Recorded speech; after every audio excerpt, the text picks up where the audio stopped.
கர்த்தருக்கு சோத்திரம். இன்றைய வேத வசனம் எபிரேயர் 2:18.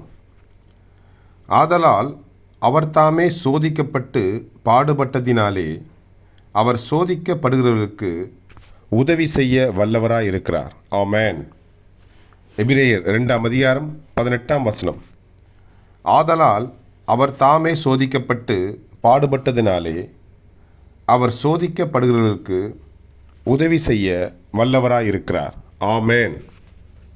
எபிரேயர் 2:18. கர்த்தர் உங்களை ஆசீர்வதிப்பாராக, உங்களோடு கூட இருப்பாராக. ஆமென்.